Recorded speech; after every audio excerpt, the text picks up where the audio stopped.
I thank the representative of the United States. I now give the floor to Maulana Fazal Ur Rahman, Chairman, Foreign Relations Committee of the National Assembly of Pakistan.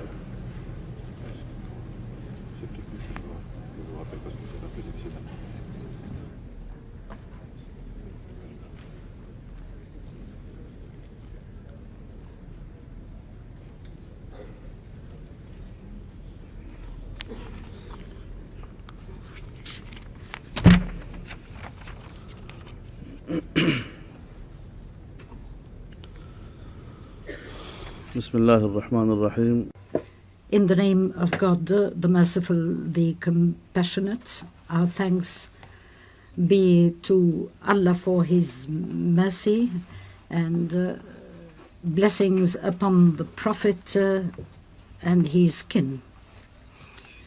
Mr. President, allow me first of all to thank His Excellency the Secretary General for his comprehensive report entitled Assistance in Mine Clearance. The report indeed provides us with the main elements which will help our efforts aimed at dealing with all the aspects related to mine clearance. Mr. President, it is indeed gratifying to know that there is an increasing awareness within the international community as to the acuteness and the scope of the danger caused by landmines which have been planted irresponsibly and indiscriminately. The Secretary General has explained in his report that landmines do not kill human beings only, but destroy whole countries because they hamper the reconstruction of a normal economic and social life. It is indeed horrifying to read facts connected to the arbitrary and indiscriminate use of landmines.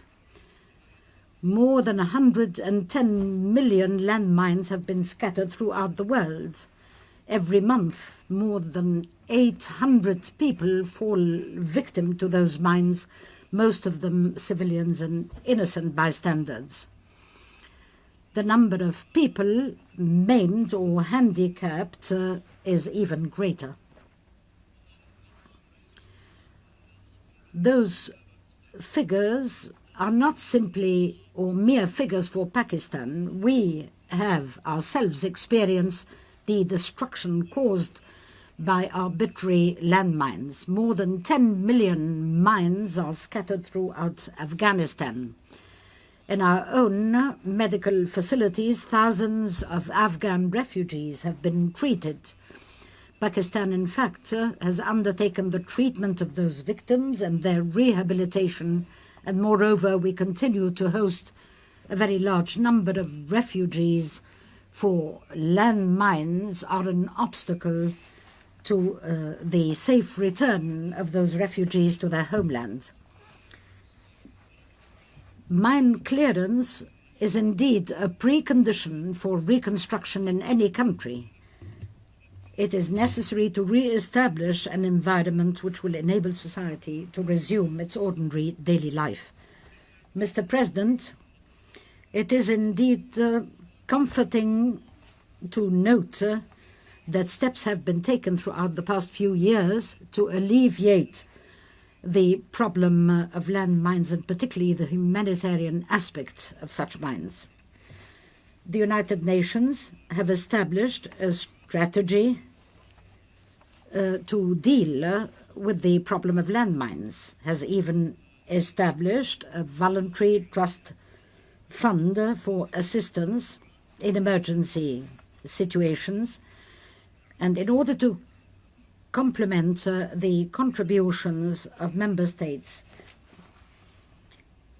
an international conference dealing with mine clearance was held last July. This was the first time such a large number of politicians and experts from different parts of the world came together to discuss all the dimensions of the problem of landmines.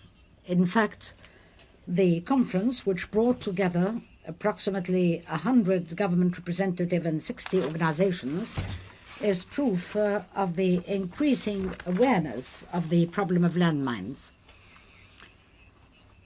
Contributions were pledged to the tune of approximately $20 million American at the conference, which would allow the fund to become fully operational.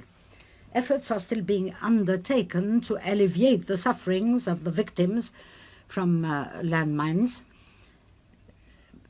However, mine clearance is very slow and lags behind. Last year, only 100,000 mines were cleared, and if at this rate, we would need approximately 1,000 years to put an end to the 110 million mines scattered throughout the world. Two questions arise. Why the slow pace? And can we speed it up? The reason for the slow pace is the lack of resources and the limited capacity of the affected countries. The primitive technology for the detection and clearance of mines is also a reason, and above all that, a lack of technical international cooperation. Yet the problems are not insuperable, and we can overcome them by objective planning. Mr. President, the Secretary General recognized in his report that the cost to initiate mine clearance operation is usually very high, because mine clearing programs also necessitate their own infrastructure. Unfortunately, most of the affected countries do not have the necessary resources to initiate the operations, and the presence of the mines transforms arable land into areas that are shunned and cannot be cultivated. The setting up of the trust fund is a step in the right direction.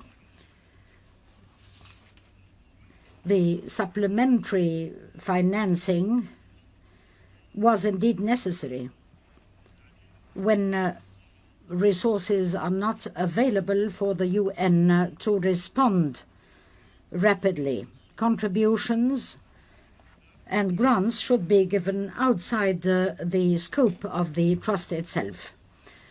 The proposal for setting up a demining standby capacity is indeed a very good proposal, for it will increase the available resources in the form of contributions in kind for mine clearance. We hope that many such contributions will be forthcoming in the form of trained experts and equipment to be put under the disposal of the UN. Financing is necessary not only for field operations but also for research in order to improve the technology and the techniques of mine clearance. The international community should indeed exert doubled efforts in order to develop such techniques and set up a mechanism encouraging international cooperation in this particular field. The necessary technology and the steady and increasing financing are all essential in order to reinforce the national capacity of the affected countries. Mr. President, we believe that those who scatter and plant landmines should assume the main responsibility for clearing those mines. Those who have caused chaos by scattering such mines in an arbitrary fashion should not leave the scene of the massacre. They should pay the price of the chaos and the havoc they have caused.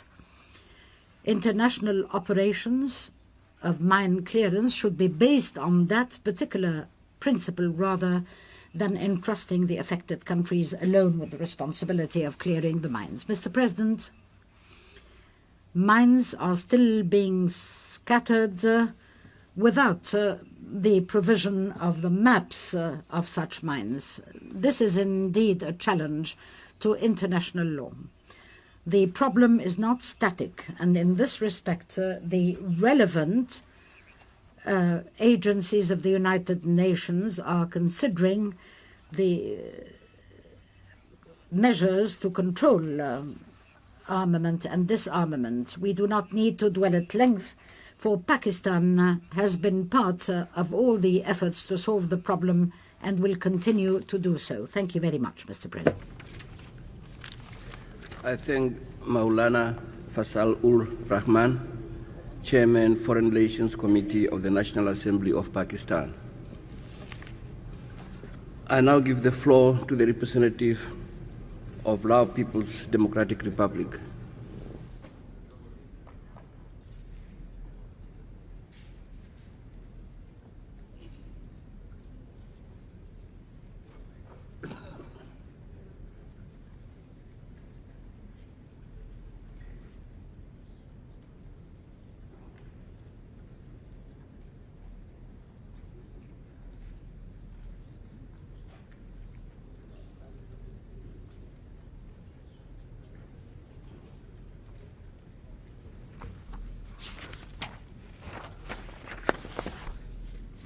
Mr. President,